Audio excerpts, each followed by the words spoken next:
Shaina Magdayaw nagsalita at inamin ang isyu na may anak si Casey at Piolo.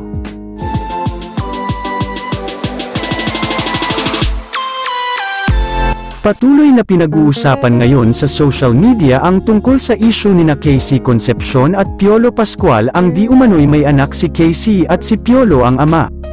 Alam naman nating lahat noong magkarelasyon pa sina Piolo at Casey ang buong akala ng marami ay sila na ang magkatuluyan dahil kita naman natin noon kung gaano ka-welcome si Piolo sa bahay ng megastar Sharon Cuneta.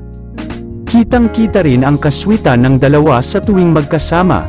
Taong 2011 ay naghiwalay ang dating magkarelasyon sa hindi malamang dahilan. Isa sa mga nalungkot sa hiwalayan ng dalawa ay ang ina ni Casey na si Shawi.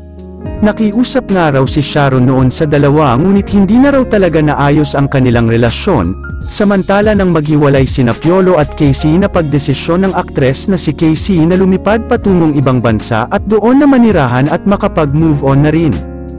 Ngunit sa kabila ng pananahimik noon ng dating magkarelasyon, sari-saring ekspekulasyon ng mga netizens na ayon sa kanila kaya raw bigla na lamang umalis si Casey noon ay dahil buntis ito, at itinago ang pagbubuntis niya kay Piolo.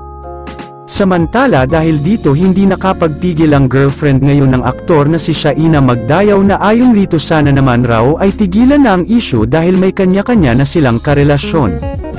Dagdag ni Shaina masaya sila ngayon ng aktor na si Piolo at ganun din si Casey sa kanyang bagong boyfriend. Hiling ng aktres na si Shaina sana ay matanggap na ng mga tagahanga ng dalawa na sila talaga para sa isa't isa ng aktor na si Piolo Pascual. Sinabi rin umano ni Shaina na nagbabalak na rin umano silang magpakasal ni Piolo upang bumuo na sila ng sariling pamilya, dahil pareho na silang nasa tamang edad upang magkaroon ng masayang pamilya. Sana raw ay matapos na ang isyu na ito upang makapag-move on na ang lahat.